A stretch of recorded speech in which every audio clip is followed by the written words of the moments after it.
अस्सलामुअलैकुम सिंधी उस्ताद में भली कार जगह तव्हां ही चैनल सब्सक्राइब न किया तो सब्सक्राइब करना।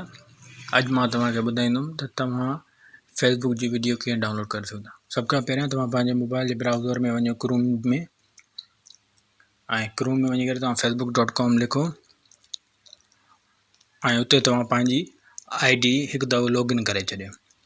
जे ही मुंहिंजी आईडी लॉगिन थियल आहे उन खां पोइ तव्हां जिते फेसबुक हलाईंदव जेको ऐप आहे उहो तव्हां फेसबुक हलाए ऐं जेकी तव्हां वीडियो डाउनलोड करणु चाहियो था उन ते वञो। जीअं मूं हीअ वीडियो डाउनलोड करणु चाहियां थो पोइ हीअ टे जेके डॉट आहिनि इन ते क्लिक कंदव ऐं कॉपी लिंक लिखिजी ईंदो उनखे कॉपी कंदव।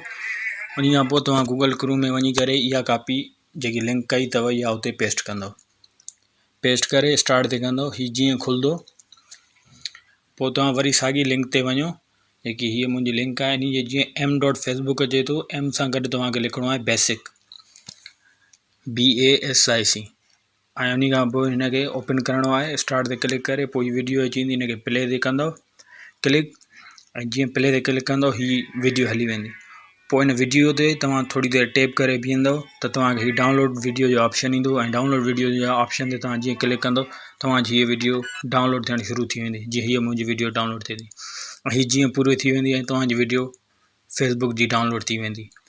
जेकॾहिं तव्हांखे हीअ वीडियो पसंदि आई आहे हिन वीडियो खे लाइक कंदा कमेंट कंदा ऐं शेयर कंदा।